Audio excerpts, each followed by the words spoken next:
I stand in my parents' Virginia dining room, the weight of my Columbia Law degree heavy in my left hand.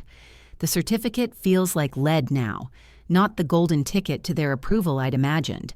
My right hand instinctively moves to the small swell beneath my silk dress.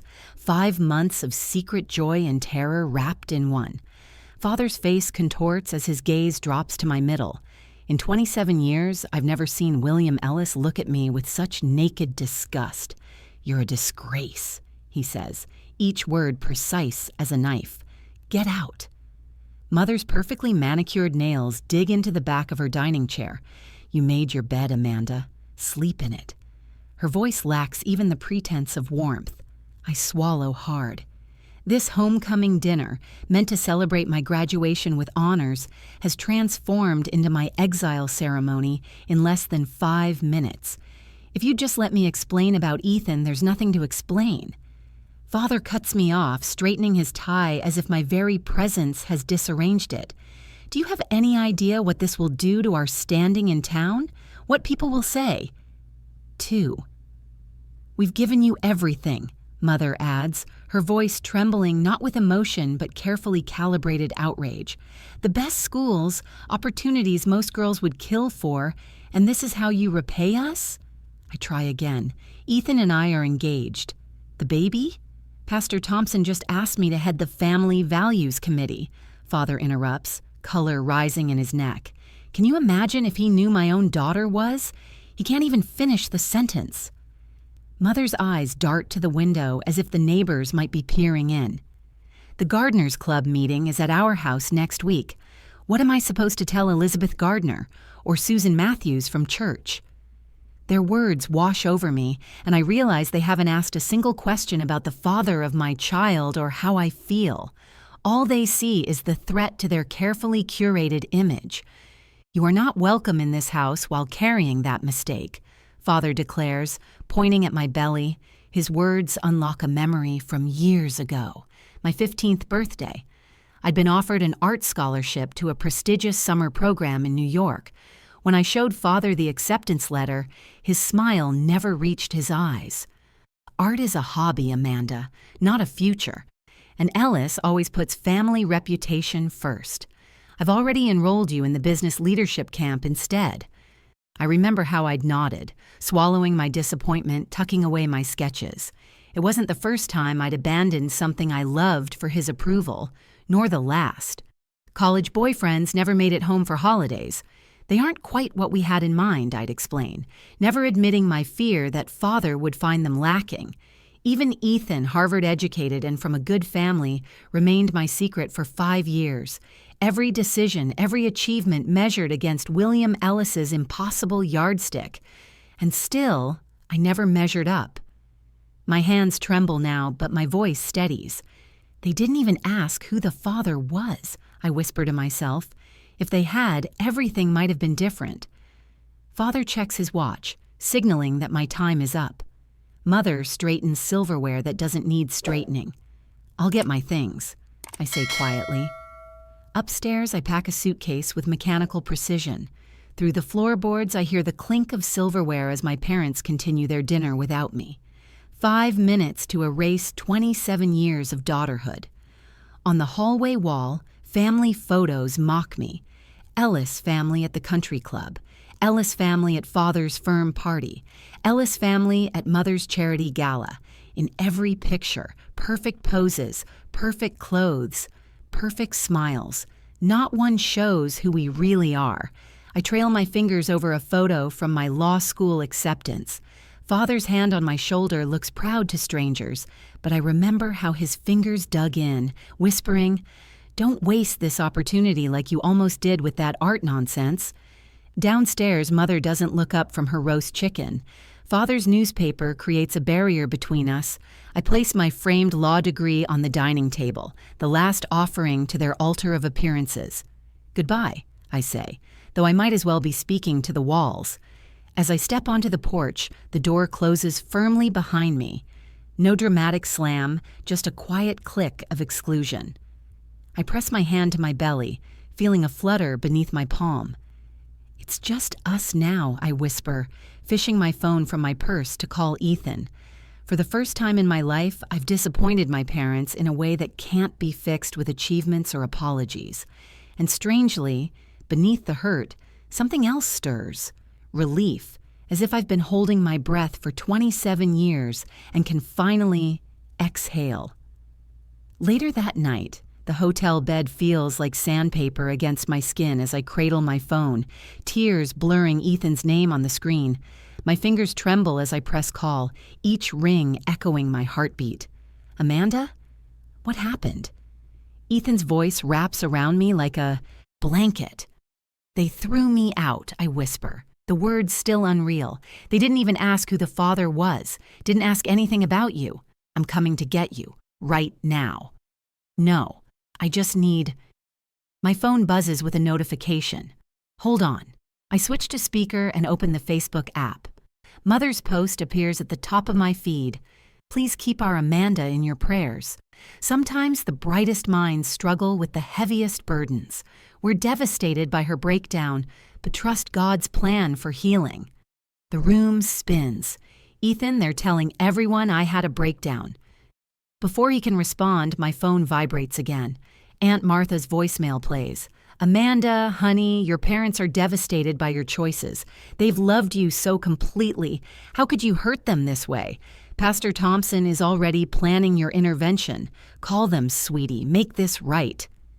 I sink to the floor, phone clutched to my chest. They're rewriting everything. I tell Ethan, my voice hollow, creating their own version where I'm mentally unstable instead of pregnant and engaged. There's more, he says, his voice tight. Dad just got a call from a friend at Wellington and Pierce. Your father contacted the senior partners about, we're considering your job offer, something about family concerns regarding your stability. The air leaves my lungs. William Ellis, who built his reputation in Virginia business circles over 30 years, is using those connections to destroy my future before it begins. He's trying to make me desperate, I say, surprising myself with how calm I sound. If I can't work, I'll need their money. Mother's using the social pressure. He's using financial leverage. Amanda, listen to me. We aren't playing their game. My father wants to speak with you. The phone rustles and Charles Caldwell's deep voice fills the line. Amanda, you're family now. Do you understand? We protect our family. Something shifts inside me, like tectonic plates realigning. I stand, wiping tears from my face with the back of my hand. This isn't about shame, I tell him, clarity crystallizing. It's about control. Precisely, Charles says. Now, I've already sent a car to bring you to us. Pack your things. I couldn't impose.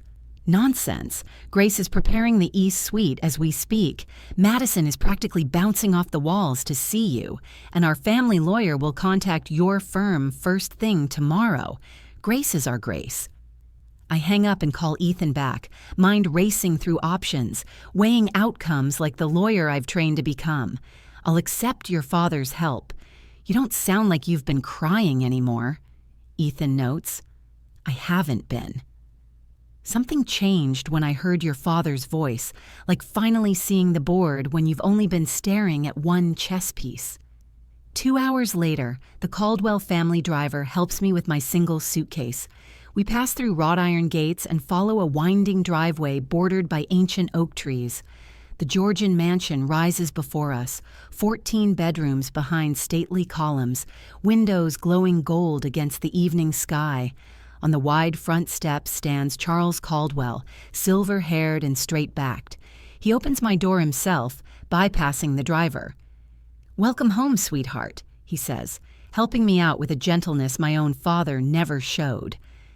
Grace appears in the doorway, her face warm with genuine concern. "The suite is ready whenever you'd like to rest. No rush at all." Madison barrels past her mother, throwing her arms around me. "I'm going to be an aunt. This is the best news ever." Their welcome washes over me in waves, each kind word, each touch on my arm a stark contrast to the icy rejection hours before. Yet beneath the gratitude, an emptiness expands. These people, practically strangers despite my 5-year relationship with their son, offer what my own blood could not, unconditional acceptance. In the grand foyer, Ethan waits, hands behind his back. He drops to one knee as I approach, revealing an emerald ring glinting in an antique gold setting. My grandmother's, he explains. Dad had it sized for you last month when I told him our plans. The ring slides perfectly onto my finger, another piece of evidence that the Caldwells prepared to welcome me while my own parents prepared to cast me out. Later, in the guest suite larger than my childhood bedroom, I stand at the window overlooking manicured gardens, silvered by moonlight. The hollow victory tastes bittersweet, finding home with strangers instead of those who raised me. My phone buzzes with another of Mother's social media proclamations. William and I thank you for the outpouring of support during this difficult time. Family is everything. We pray Amanda returns to us soon. I turn off my phone, place one hand on my belly and the other on the emerald ring. We have a family, I whisper to my child, just not the one I expected. I wake to sunlight streaming through unfamiliar curtains, momentarily disoriented until my hand finds the small swell of my belly. 3 days at the Caldwell estate, and I still expect to open my eyes to my childhood bedroom. Instead, I'm surrounded by the soft blues and creams of the guest suite Grace prepared with such care. My phone buzzes on the nightstand. Another text from Mother. We're praying for your return to reason. The pastor mentioned wayward children in his sermon yesterday. Everyone's concerned. I set the phone down without responding. Downstairs, the scent of coffee and cinnamon pulls me from bed. In the kitchen, Grace Caldwell stands at the massive island, her silver hair caught in morning light. There she is, Grace says, sliding a plate of cinnamon toast toward me. Sleep well, dear? Before I can answer, my phone lights up with a call from Father, fourth one this morning. I silence it, but not before Grace notices. They found out where you are, I explained, the toast suddenly drying in my mouth. Grace covers my hand with hers. Let them know. This isn't a secret to be ashamed of. Her eyes, so like Ethan's, crinkle at the corners. You're carrying our grandchild, too. Something in her matter-of-fact acceptance breaks through my carefully constructed walls. They're telling everyone I had a breakdown. I confess, Mother called the garden club yesterday, made a scene about losing her daughter, and someone's been calling the firm, anonymous concerns about my character issues. Grace's expression hardens. William always did prefer manipulation to honest conversation. How do you know my father? Charles and William have crossed paths for years. Our companies have occasional dealings. She refills my tea. Your father threatened one of our project managers yesterday, said his job would be in jeopardy if he didn't share your new address. The familiar knot forms in my stomach, but something else rises alongside it. Anger, sharp and clarifying. I need to document everything. I say, lawyer brain engaging despite my personal turmoil. Every call, text, every attempt to interfere with my job. Grace's approval warms me more than the tea. Smart girl. Protect yourself first. Later that morning, I sat cross-legged on the window seat, creating a detailed timeline on my laptop. Each manipulative text message, each missed call, each report from Charles about father's interference, all cataloged with dates, times, and potential witnesses. 5 years of law school find purpose beyond making William Ellis proud. Charles finds me there, still working, when he returns from the office early. Amanda, he says, knocking softly on the doorframe. We have company. The hollow feeling in my stomach tells me who it is before he says another word. In the grand foyer, my parents stand like foreign dignitaries on hostile soil. Mother's cream suit bears not a wrinkle. Father's posture is bored straight as ever. Their eyes sweep over the soaring ceiling, the hand-carved staircase, the generations of Caldwell portraits with undisguised calculation. Amanda, Mother steps forward, arms outstretched as if for an embrace she knows I won't give. We've been so worried. Father doesn't bother with pretense. What exactly do you think you're doing here? His voice carries the same authoritative tone that once sent me scrambling to earn his approval. William, Charles Caldwell's voice lacks Father's sharp edge, but carries a quiet authority that makes everyone turn. Elizabeth. I wasn't aware we'd scheduled a meeting today. Father's jaw tightens. This is a family matter, Charles. Indeed it is, Charles replies, moving to stand beside me. Grace appears at my other side, her shoulder touching mine, which is precisely why we're involved. You've turned our daughter against us, Mother accuses, her voice pitched perfectly to convey maternal concern. I find my voice steady and clear. You rejected me. They welcomed me. Father's eyes narrow. This rebellious phase has gone on long enough. You're coming home where we can discuss this situation privately. There's nothing to discuss, I say. You made your position clear when you threw me out. We were shocked. Mother counters, eyes darting to Charles and Grace as if they're the real audience. You can't expect parents to absorb such news without reaction. Grace, you didn't even ask who the father was, I point out. 5 months pregnant, and you never once asked about the baby's father. A flicker of uncertainty crosses Mother's face, but Father plows ahead. And now we find you've entangled yourself with the Caldwells. How convenient. Charles steps forward. Amanda is under our protection now, William. As our future daughter-in-law and the mother of our grandchild, she has our full support. Father's confidence wavers for the first time. Future daughter-in-law? Yes, Ethan says, appearing in the doorway. He crosses to me, his hand finding mine. We're getting married, something I would have told you had you given Amanda the chance to explain. Mother's perfect facade cracks slightly. Ethan Caldwell? But you never mentioned. Would it have mattered? I ask. Would, knowing the father is Caldwell, have changed your reaction? The telling silence that follows answers my question more clearly than words ever could. Father recovers quickly, shifting tactics. Charles, we should discuss this reasonably. Our companies have mutual interests that could be affected by this situation. Charles's smile never reaches his eyes. Your employment relationships with Caldwell Energy remain secure, William. Your interference in my family, however, is not welcome. I watch Father's confident mask slip further, revealing the calculation beneath.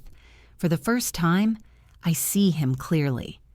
Not as the infallible patriarch whose approval I've spent 27 years chasing, but as a man whose power exists only when others grant it to him. Mother senses the shift, too. Her eyes darted between Charles and Father, suddenly unsure which man holds the stronger position in this room. Perhaps we've approached this incorrectly, she offers, softening her tone. We only want what's best for Amanda. No, I say quietly. You want what's best for your reputation. I place a protective hand over my belly. I'm building a real family now. The evening after they leave, Madison organizes an impromptu engagement celebration in the Caldwell garden. Fairy lights twinkle in the old oak trees, and the summer air smells of jasmine and possibility. First day of the rest of your life, Madison whispers, adjusting the simple floral crown she insisted I wear. Grace presents me with a stack of maternity clothes we'd purchased that morning, my first tangible acceptance of this new life growing inside me. Charles assures me my position at the firm remains secure, legal colleagues unswayed by anonymous whispers. Later, I added today's confrontation to my documentation file. Every message, every threat, every manipulation, all preserved in the cloud where they can't be erased. Ethan watches from the doorway. The wedding planner called, he says. Small ceremony, just as you wanted. I nod, saving the file. The sooner the better. 3 days later, a soft knock at the door interrupts us. Charles appears, his expression grave. Pastor Thompson is in the living room, he says, with your parents.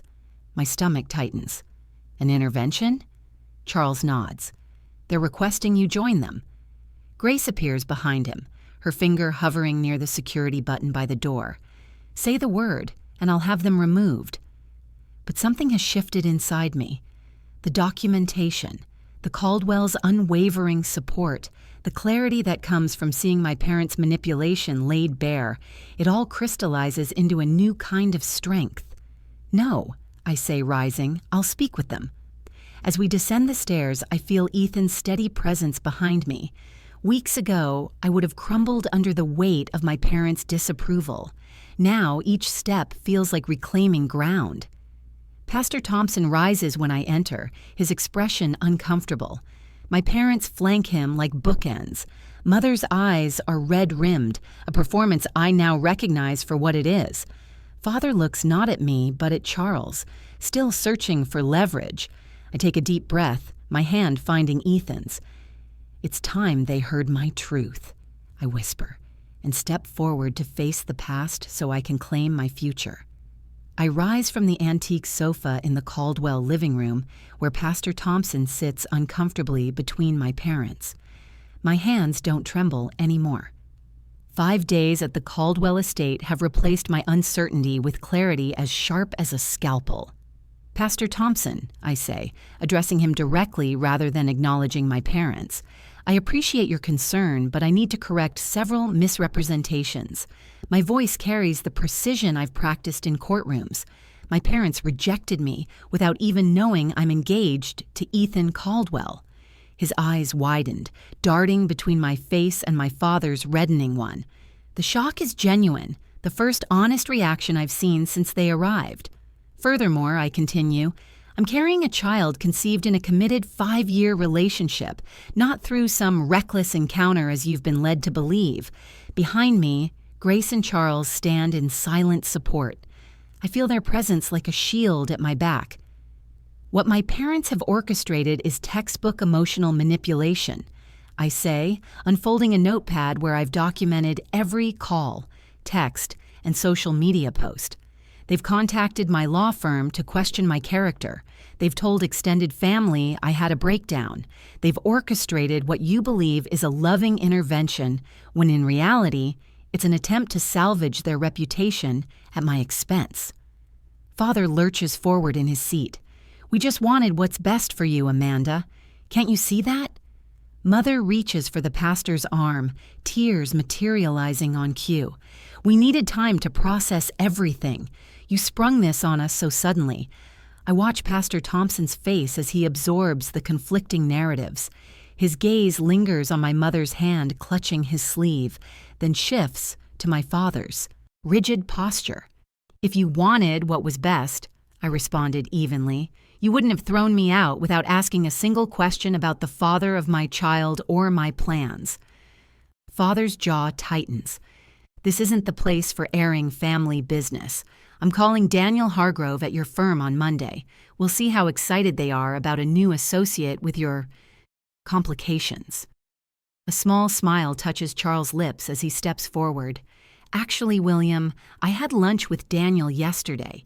He was delighted to hear about Amanda and Ethan's engagement.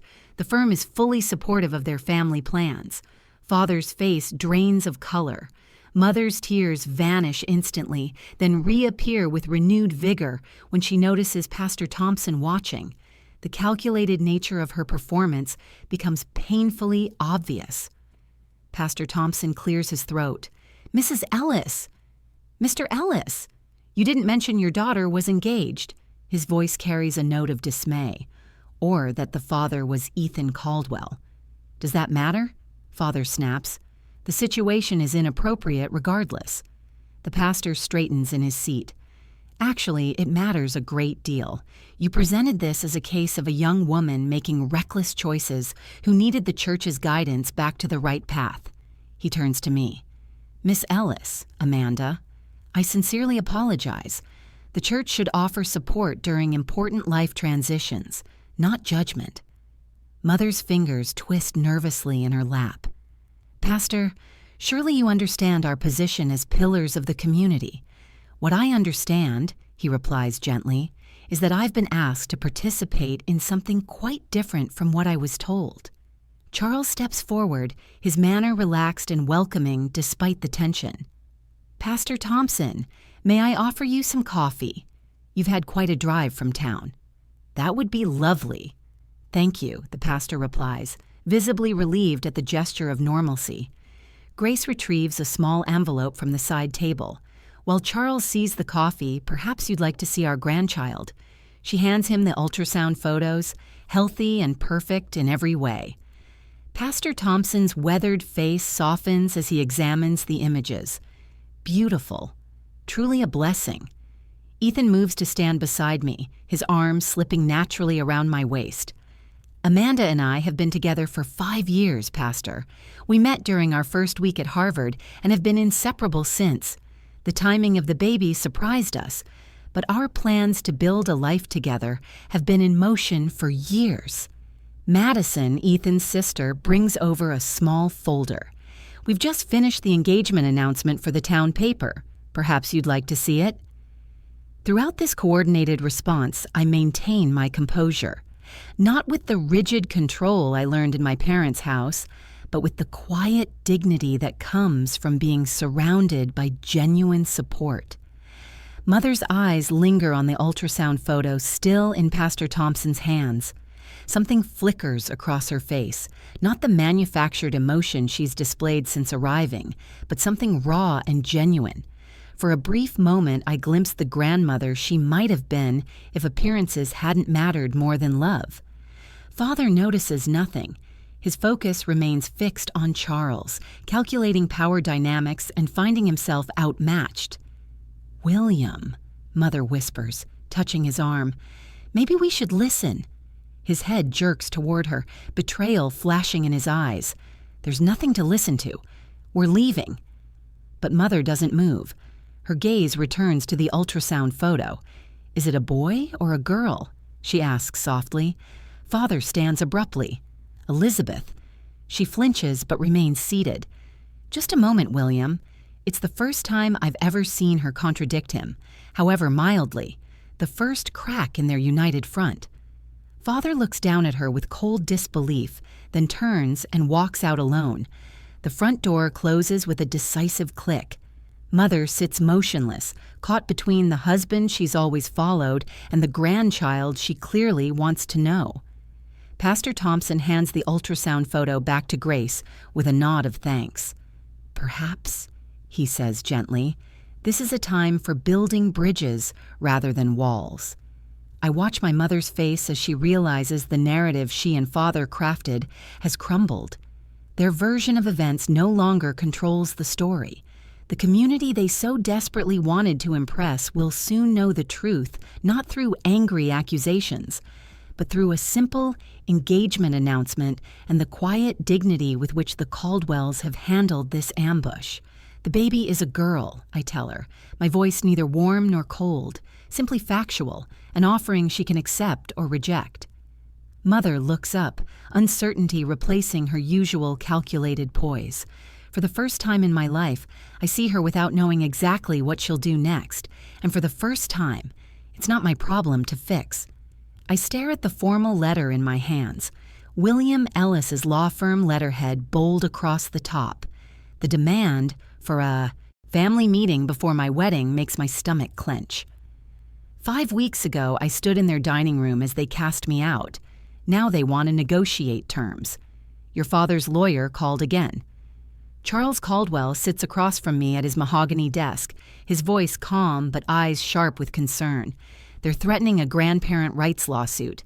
I trace the embossed letterhead with my fingertip. Mother's been calling every relative we have. Aunt Martha phoned me in tears yesterday, begging me to make peace with my parents before the baby comes. And now half the family is texting you. Ethan adds from his position by the window, sunlight catching the anger in his eyes. All with the same message. Grace enters with a tray of tea, setting it down with quiet efficiency. Her presence studies me, so different from Elizabeth's calculating displays of motherhood. They've requested mediation. Charles' mouth tightens around the word. Before the wedding, I take the cup Grace offers, inhaling the calming scent of chamomile. 2 days until I marry Ethan in the Caldwell garden. 2 days until I officially join this family that chose me when my own did not. They're desperate, Grace says, her hand warm on my shoulder. They've lost control of the narrative since Pastor Thompson saw them for what they are. I think of the letter's threats to contest the ceremony, the thinly veiled accusations that the Caldwells had stolen me from my rightful family. William's lawyer even contacted my new colleagues, suggesting I might be emotionally unstable during my pregnancy. A small part of me whispers that making peace would be easier, for the baby's sake, for simplicity. The ghost of the daughter I once was still craves their approval.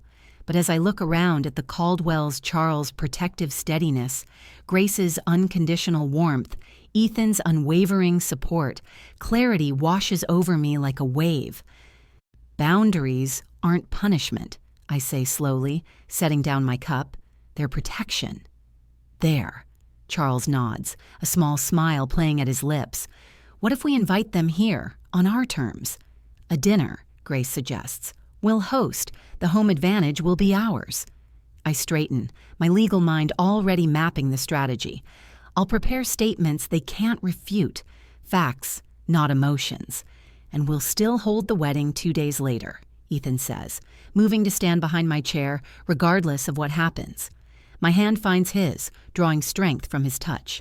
Let's do it. That evening, Grace sends a formal dinner invitation to my parents. The response comes within an hour they'll attend. Their eagerness only confirms their desperation.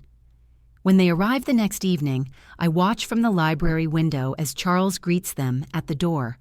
My father's Bentley looks small in the circular driveway of the Caldwell estate. Mother wears her church luncheon outfit, cream silk with pearl buttons. Father's suit is pressed to military precision. They look powerful until they step inside. The 14-foot ceilings and old money elegance of the Caldwell home dwarf their carefully constructed status symbols. Their expressions flash with poorly concealed discomfort. Charles leads them to the dining room with impeccable professionalism, making small talk about the unseasonably warm weather. Grace welcomes them with a warmth that neutralizes their initial tension, though I catch the calculation behind Mother's returning smile. I entered last, Ethan at my side.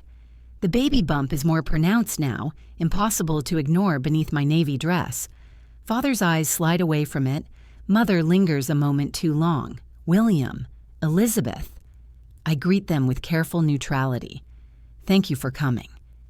We take our seats, Grace's finest china gleaming under chandelier light. The first course arrives, carried by staff who've served the Caldwells for decades.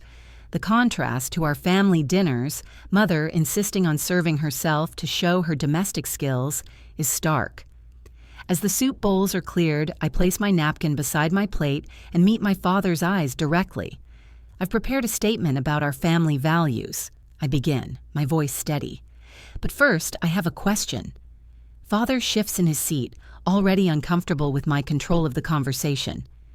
When exactly did you decide to reject me from our home? I ask. Before or after you found out who the father was? The color drains from Father's face. His stunned silence reveals everything. I don't know what you mean, Mother stammers, but the excuse falls flat. When Amanda told you she was engaged to Ethan Caldwell? Charles says, calmly. You never bothered to ask. You saw only a pregnant, unmarried daughter, a threat to your reputation, not the fact that she was building a life with someone from one of Virginia's oldest families. Father's jaw tightens. That's not... It's exactly what happened, Grace interrupts, her voice gentle but unyielding. You rejected your daughter and my grandchild without knowing a single fact beyond what might embarrass you at church. We were shocked. Mother tries again. We needed time. Time to spread rumors about my mental health? I ask. Time to contact my law firm? Or time to have Pastor Thompson ambush me? Father's fingers drum against the tablecloth. This isn't over, he says, the familiar threat in his voice. We have rights. Your employment at Caldwell Energy remains secure, Charles replies, measured and precise, as long as you stay out of Amanda's life. Mother's eyes fill with tears I've learned not to trust. We have grandparent rights, she whispers. The courts. I interrupt. My legal education a weapon now, require established relationship patterns to grant visitation. Your rejection and subsequent actions are documented. Every call, every text, every manipulation. I lean forward. I may be your daughter, but I'm also a Columbia-educated attorney. Don't threaten me with a law you don't understand. Their faces crumple not from remorse, but from the realization that their weapons have been stripped away. This dinner is over, Charles says, standing. I'll walk you out. As Charles leads them to the door, I watch Father's pale face and rigid shoulders. Mother glances back once, tears streaming now. For the first time, they might be genuine. I feel no sadness, only the clean wound of closure. The Caldwells surround me as the door closes. Grace's arm around my waist, Ethan's hand in mine. The family I chose, the family that chose me. They showed me exactly what kind of parent I'll never be. I say softly, one hand resting on my belly.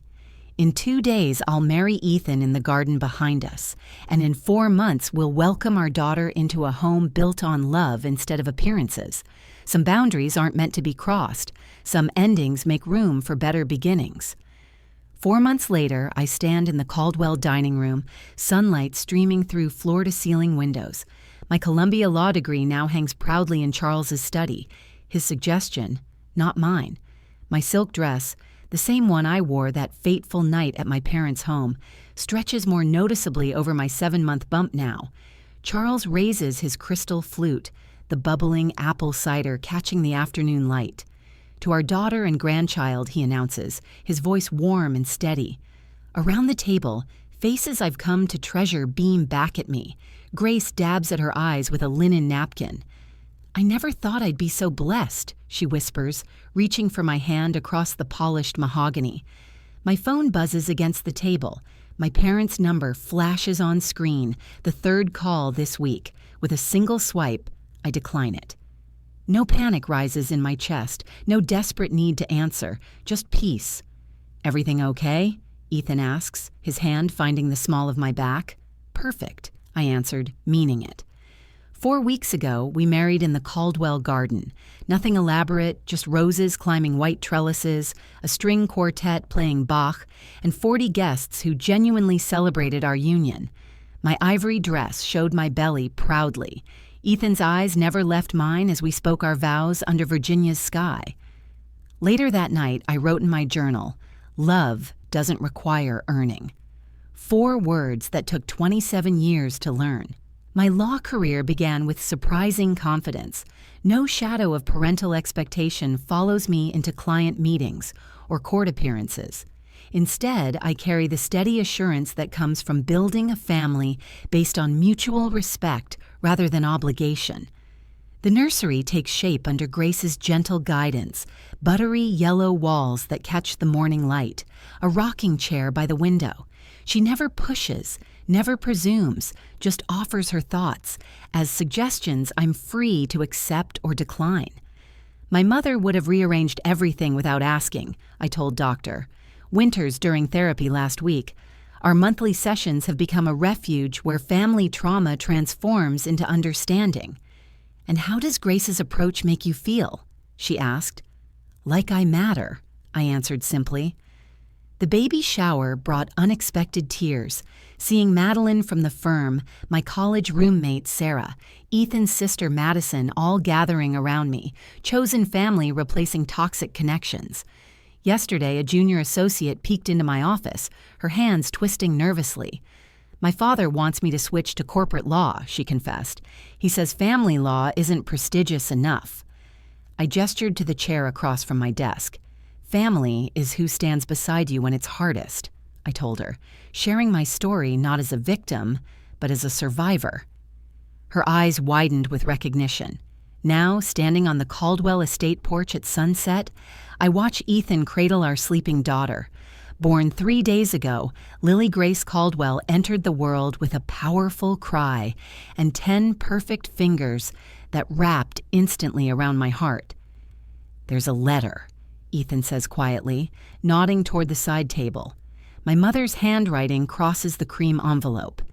I open it carefully, reading Elizabeth's request for reconciliation, for a chance to meet her granddaughter. My response feels neither angry nor bitter, just clear. When you're ready to meet your granddaughter as she is, not as a continuation of our family name, not as a secret to be hidden, but as the beautiful gift she is, we'll be here. The Virginia countryside stretches before us, hills rolling toward the horizon as the sun paints everything in amber and gold. Through the window behind us, I glimpse Charles and Grace watching, their faces full of quiet joy.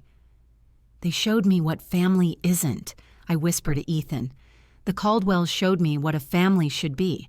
Blood doesn't make family, love does." He kisses my forehead, our daughter sleeping peacefully between us. "Love without conditions," he adds. I nod, finally understanding what I could never earn but was always worthy of receiving.